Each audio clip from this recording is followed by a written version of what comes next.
WSSU Ram Nation, we officially have a schedule. No more looking and waiting for other people to drop their schedules and trying to piece it together and this one and that one. You know, I had my guy Alonzo, man, we've been talking. We've had a board of guesses and things like that, and we've been kind of adjusting it as things come by. But no more of that, because now we officially have a football schedule as of Friday, February 6, 2026. And I could not be any more Ram excited.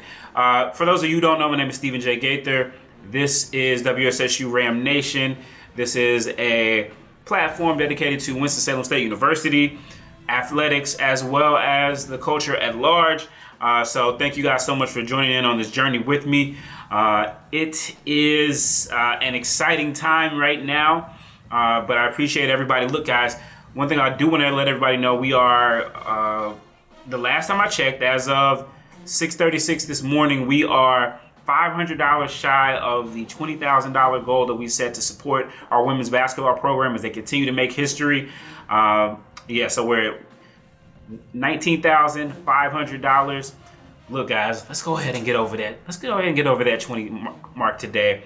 As the young ladies prepare to take on Fayetteville State University. We know they already had their Super Bowl once when they managed to get the win over WSSU at home, and so now they're coming to CE Gaines Center. But we'll talk about that a little bit later. Let's focus on the WSSU football schedule.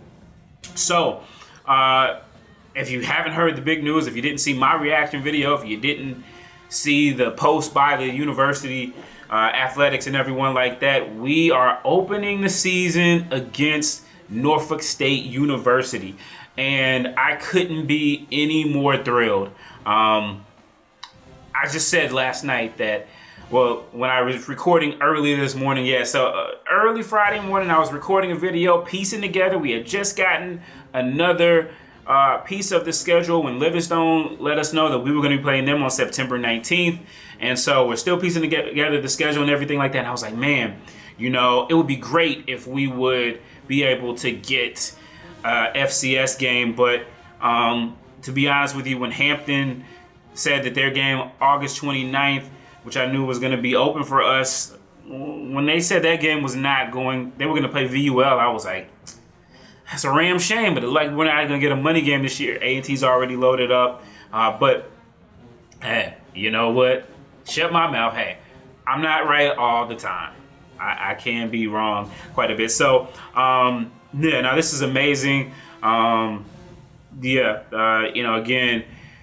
it's just so great to talk about this game against Norfolk State. For one, I love it for a lot of reasons. One, obviously, it's a money game, so we'll see how much we're compensated for it. In recent years, we've stuck in the state of North Carolina in terms of the the 3 money games that we had against North Carolina Central, and then also the one that we played against NCAT in 2024. And, some of those games were actually close. Despite the records those years, we were actually close. So, and those are kind of more, though a lot of people didn't look at them like that because they're literally like traditional rivals.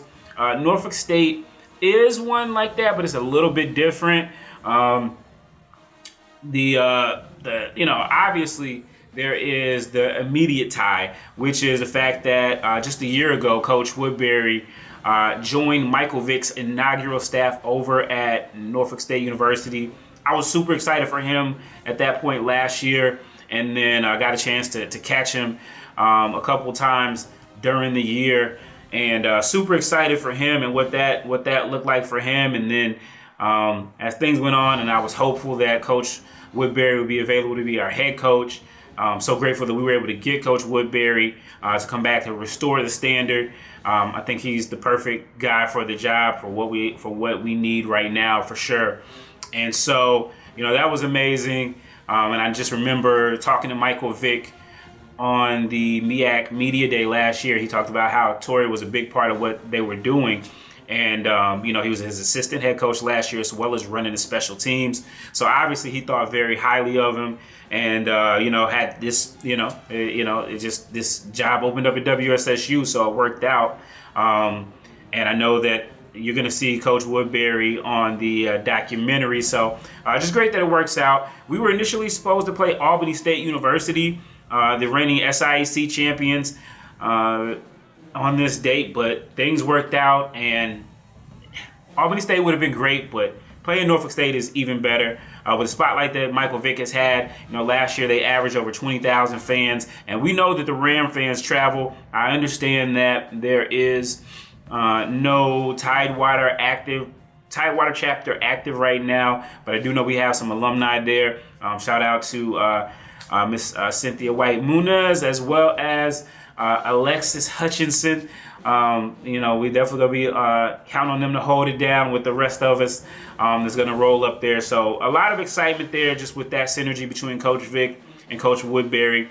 But then also throughout our history, we actually have a pretty close history with Norfolk State University specifically. A lot of people don't know this. People will remember that Norfolk State was a part of the CIAA from the mid-1960s to the mid-1990s. Well, Norfolk State and Winston-Salem State actually go back way further than that. Back when WSSU was Teachers College and Norfolk State University was the Norfolk Division of Virginia State University, we were in the same athletic conference. It wasn't the CIAA, it was the EIAC. That's some black history for you as well. And we were in that same conference for a while until we came into the CIAA. And then, of course, they joined the CIAA. And so we played not quite regularly. We did actually get a chance to play them in the 1984 CIAA championship game here in Winston. We lost. But I happen to have one of these. So when everything came out, because I'm a historian, I happen to have this from, shout out to Chris Zona and those guys. I happen to have this from my collegiate days. And so I wanted to see what our record was against them. And I've seen a lot of different things, but according to my calculations, we won in 1972.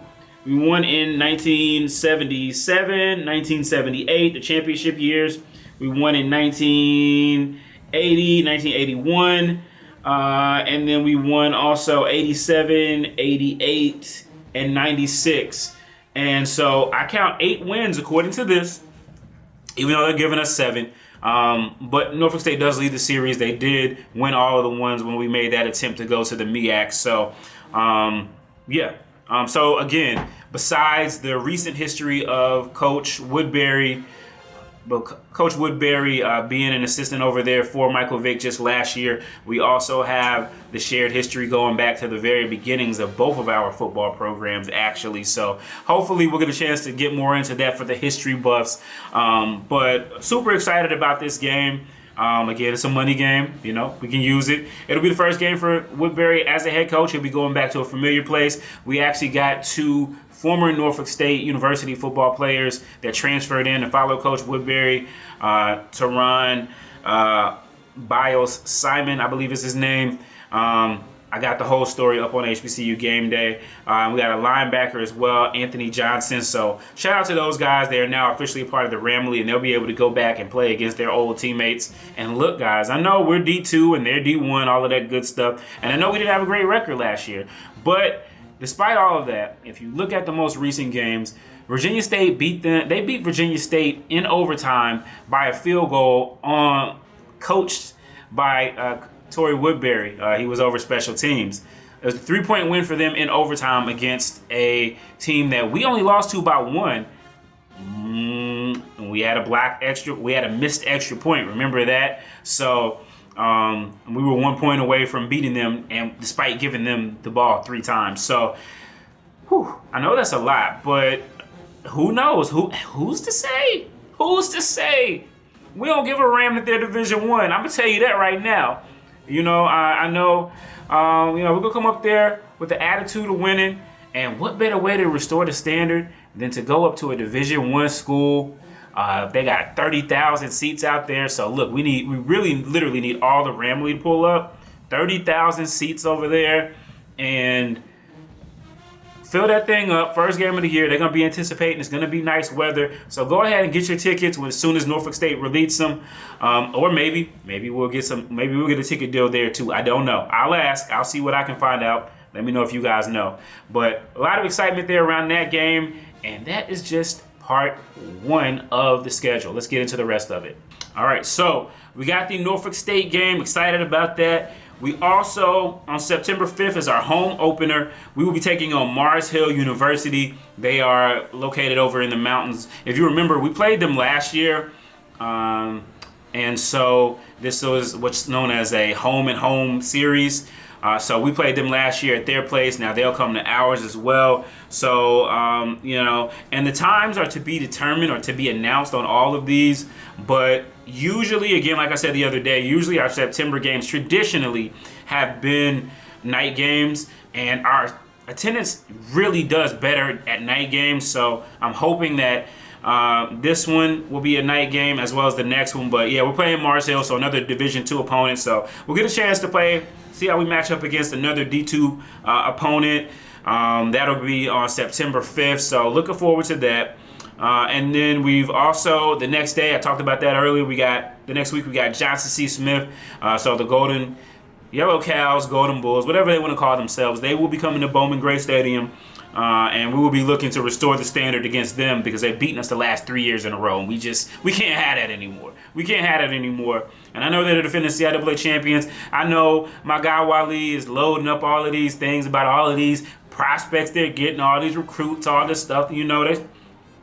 It's cool. It's cool. But order is going to be restored on September 12th. And hopefully, again, another night game. It would be great to start the season off with 2 night games. Then, as we said yesterday, we know Livingstone. We're going to go down to the Blue Turf and take on Livingstone on September 19th. And then also mark your calendars for this as well. We're going to go back to Virginia State again. Again, like we said, we owe them. From last year, they got to see us. We owe them. So we will see them on September 26th. Then we have a bye week. You remember a couple years ago, the Division II expanded their season. Now there have always been other conferences have always had bye weeks. We haven't always had them, but we have one now. And so the last couple of years, it's been at the end of the year, my birthday weekend, when normally we would play St. Augustine. So, but now it's towards the middle of the year, which I love, because that's enough time to, you got 5 games you'll get in. You got 5 games left. You can kind of review what hasn't worked, what is working, and get rest up for the stretch run as we look to get to that championship game in Durham. And as Coach Terry is showing, it is not out of the realm of possibility. But anyway, before we get to that, we got 2 more home games back to back. We get the 2 BSUs. Yes, the 2 BSUs of the CIAA. First off, Bowie State University. We've played them again the last 2 years as well. Slaughtered them both times. So we look to do the same thing. They just got a head coach, or they're supposedly getting a head coach. So, but they didn't have one as of signing day. So, that'll be interesting. They got to come down to the tray. And then October 17th, we'll be taking on Bluefield State University, which is in the CIAA. We played them a couple years ago. So, yeah, definitely, hopefully, everybody will pack that game out too. Very crucial for these that we pack these out so that we can continue to really, eat it up in attendance, because Virginia Union was actually talking smack about WSSU being picked to play Norfolk State. We'll get to that in a second. But anyway, so then we have October 24th. We're going to go up to Lincoln. So the Rams are going to hit the road and go to the furthest you can go in the CIAA, Lincoln, Pennsylvania. And then we will travel in-state, but still a ways away. And another chance for our Tidewater area Rams to... and our 252 Rams to go and support. They'll be playing ECSU on October 31st. Be interesting to see if that ends up being their homecoming. I don't know if they've announced yet. But our good friend James DeBose is the AD over there, and he knows the Rams usually travel too. So it's an interesting thing. Do you schedule the Rams for your homecoming and not only risk a beatdown and also, maybe you're going to get a good amount of fans anyway, or do you say, hey, you know what, let's just do it all together and hit them over the head and charge them? Who knows? We'll see. That DeBose, he might just hit them over the head and charge us. I don't know. I haven't even looked at their schedule, so don't let me say that. And then we'll finish the season, as I've been saying, on November 7th. That is what the CIAA designates as Rivalry Week. And we know those folks over in Cumberland County. I call them a lot of things, but one of the things I call them is WSS Blue, because they have so many people that work over there that are from WSSU. I previously worked at WSSU.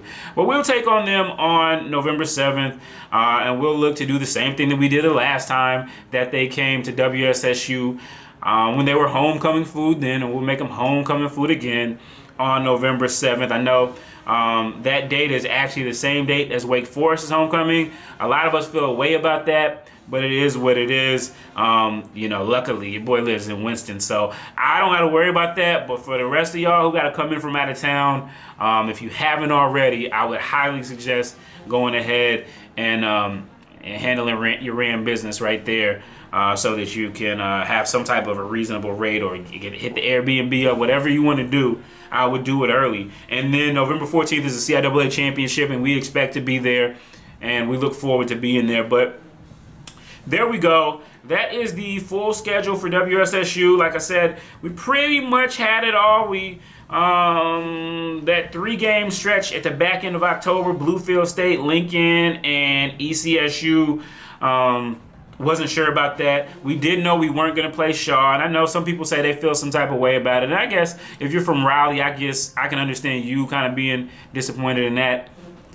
To me, no disrespect, it's not like they're going to bring a crowd to us.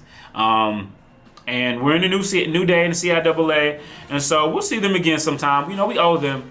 But for right now, that's what we got. That's the schedule. I like it. I like the mix of the whole CIAA gumbo. I like the fact that we're not just gonna wait till October to play Livingstone and JCSU. I like the mix up. So just so you know, the Aggies and the Eagles are gonna play a game on September 12th, but I don't give a ram. You need to be at Bowman Gray Stadium, partaking there. And again, we need to make this a hostile environment. We need to show up in large numbers and show that we are the premier program in the CIAA. No matter how long we've been down, that has not changed. Because I'm telling you, I'm in these streets. I posted the update about us playing Norfolk State. We got a lot of love. A lot of y'all showed up. A lot of people are interested and intrigued. We do have some doubters. Some people don't like D2 HBCUs and D1s playing together. If it's not a rivalry game, then we've gone all in that. But hey, this is the game we got. And then we got some folks in the CIAA hating. All right? Let's just talk about that really quick before I get off of here. So I saw, and this is not everybody, but I saw a fan from Virginia Union. Let me see if I can pull up what he said. Let's see if I can pull up what he said. But basically, he was tripping. Basically, he was like, what did he say? Virginia Union University has one of the best winning percentages in the country. In addition, we're known for winning championships and going to the conference and going to the next level of NCAA playoffs. I'm not a bragger. Sounds like you're bragging. But Virginia Union University will beat Norfolk State hands down. I would love to see that rivalry renewed. We are right up the road. Why play Winston-Salem when VUU travels very, very well? Do they? I don't know. Just asking. And we had the largest attendance of any university in our conference year after year. Well, no. I know in 2024, WSSU had the largest attendance, even though Virginia Union likes to stuff the stats there. If you know, you know. Look at our attendance when we played Hampton. Both times we played Hampton, our crowd was much larger than Hampton. Look at the crowd attendance when we traveled to Camden, Ohio, as we were the host team to play the NFL Black College Hall of Fame game. We were the featured team. Well, actually, it was both of y'all. Both of y'all. You both. It was the champions, in which you were, but it was both of y'all. As we set attendance records for that game. Let me verify that. Yeah. So yeah. Anyway, like I reiterated to this gentleman, look, I get it. VUU is hot right now. Y'all been doing y'all thing. You've been to the playoffs 4 years in a row. God bless you. Y'all actually won some games a couple years ago, and that's great. You got 12 CIAA championships. That's beautiful. So do we. And we've taken a decade off from collecting championships, so you just caught up with us. You got a little too much dip on your chip. If they wanted to play you, they would play you. If they wanted to, they would, but they didn't. But seriously, though, again, with Coach Woodbury's connection to Coach Vick and literally having them just played over there, this makes perfect sense. And shout out to Coach Woodbury for getting it done. Coach Woodbury and Coach Vick for getting it done. This is a great way to work together. I know, with all seriousness, we needed a money game. I know Norfolk State is, looking to make sure that they can get as many wins as they can get. Last year, they only got the one against Virginia State, even though they were close with a lot of them. So, this is a great opportunity for both programs to, put on a showcase. First game of the season, so there'll be a lot of excitement. And let's show up. Everybody who can, let's show up to this. Let's wear our red. Let's represent and have a good Ram time. And and come back with this dub. We can do it. I know we can do it. So, yeah, I'm excited about the schedule, as you guys can see. Let me know what your thoughts are in the comments. How many games are you pulling up to? Are you buying season tickets? Let me know what you think, and also what you think about the night games. My theory is we need to have as many night games as we can. Those 2 in September would be amazing. The one against Bowie, October 10th, that'd be stretching it a little bit. It's probably still going to be warm, though. So let me know if you guys prefer night games or day games and if that impacts it. But yeah, super excited. Appreciate everybody for tuning in. And we got a game to win on Saturday. Let's go ahead and get that sweep against those Broncos and restore the standard there as well. Appreciate you guys. Peace.